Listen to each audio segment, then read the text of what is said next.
చాలా మందికి లేనంత సీనియారిటీ, చాలా తక్కువ మందికి ఉండేంత గౌరవం, అందరూ మర్యాద ఇచ్చే క్యారెక్టర్ అన్నీ ఉన్నా ఓ లీడర్ను ఏదో పరేషాని వెంటాడుతోంది. ఇప్పుడు ఏం చేయాలన్న ఆలోచనలో పడ్డారు. ఎటు చూడాలో తేల్చుకోలేకపోతున్నారట.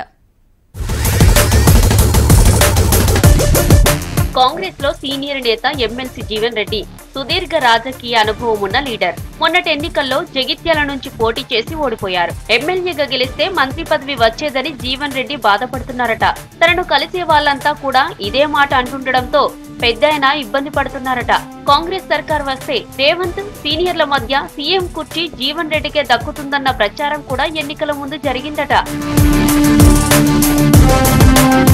వచ్చే లోక్సభ ఎన్నికల్లో పోటీకి సిద్ధమయ్యారట జీవన్ రెడ్డి. కేంద్రంలో కాంగ్రెస్ పవర్ లోకి వస్తే కేంద్ర మంత్రి ఖాయమని అనుకుంటున్నారట. పెద్దాయన అనుచరులు కూడా ఆ మాటే చెప్తున్నారట.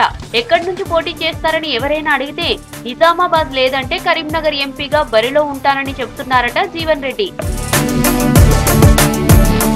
ప్రస్తుతం ఉమ్మడి కరీంనగర్, నిజామాబాద్, ఆదిలాబాద్ జిల్లాల గ్రాడ్యుయేట్ ఎమ్మెల్సీగా ఉన్నారు జీవన్ రెడ్డి. 6 నెలల్లో ఎమ్మెల్సీ పదవీ కాలం అయిపోతుంది. దీంతో ఎలాగైనా పార్లమెంటు బరిలో ఉండాలనుకుంటున్నారట. ఎంపీ సీటు ప్రయత్నాలు కూడా మొదలుపెట్టారట. ఎంపీగా పోటీ చేద్దామనుకుంటే పెద్దాయనకు ఓ చిక్కొచ్చి పడిందట. ఆయనది జగిత్యాల జిల్లా. పాత లెక్కన చూస్తే ఉమ్మడి కరీంనగర్ జిల్లా జగిత్యాల అసెంబ్లీ సీటు నిజామాబాద్ లోక్సభ పరిధిలో ఉంది. నిజామాబాద్ పార్లమెంటుకు పోటీ చేద్దామంటే ఆ జిల్లా నేతలు కొందరు వ్యతిరేకిస్తున్నారట.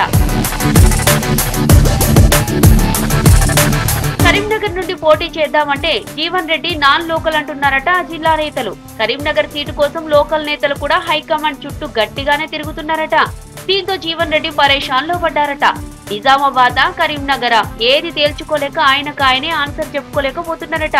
నిజామాబాద్ జిల్లా నేతలు, కరీంనగర్ జిల్లా నేతలు తామే ఉన్నామని చెప్పడంతో వరి అవుతున్నారట పెద్దాయన జీవన్ రెడ్డి.